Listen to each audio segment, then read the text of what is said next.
Oi pessoal, tudo bem com vocês? Bom, hoje eu tô aqui pra gravar um vídeo dizendo como saber se sua amiga é falsa. Primeira dica. Vamos lá? A primeira dica é que se sua amiga é falsa, ela ri de você na frente da sala inteira. Samantha 10.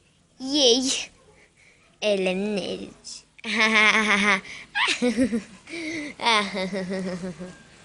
Sua louca.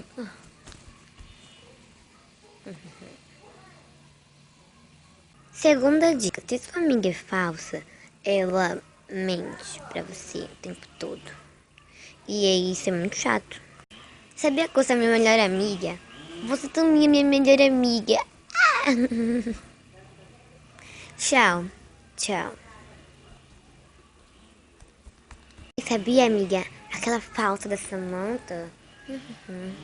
Você tá falando mal de mim pelo telefone, sua louca. Ah, eu?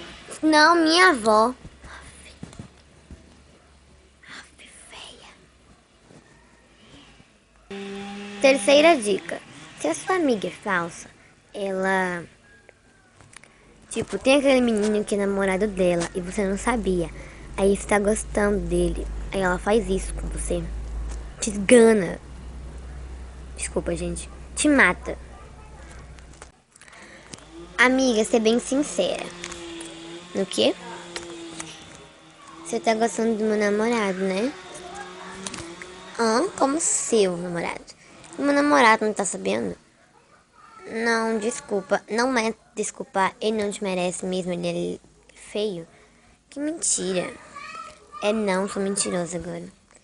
Aff. Além de tudo, você não chega nem aos meus pés primeiro. Sua louca. Eu sou mais bonita, muito mais bonita que você, queridinha.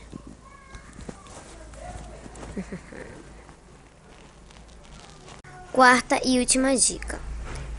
Você pega ela com o seu namorado. Isso é irritante. Gente, eu não tenho namorado não, tá? É só pra... Se você tiver... Verifique isso. Amigo, eu vou ali. Ok.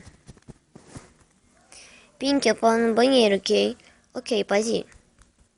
Ai, que raiva. Fico caindo o tempo todo. Hoje tem uma surpresa pra você. Ok. Amiga, oi. Você viu onde o Carlos foi? Ele foi por ali.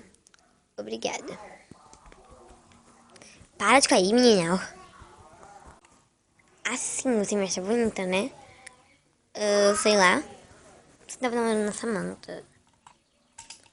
Out.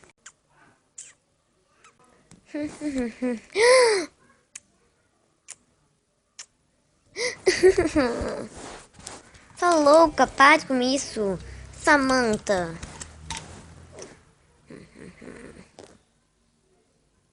Então, gente, esse foi o vídeo de hoje. Espero que tenham gostado. Prestem atenção nas suas amigas, se elas são falsas ou não. Beijo, até o próximo vídeo.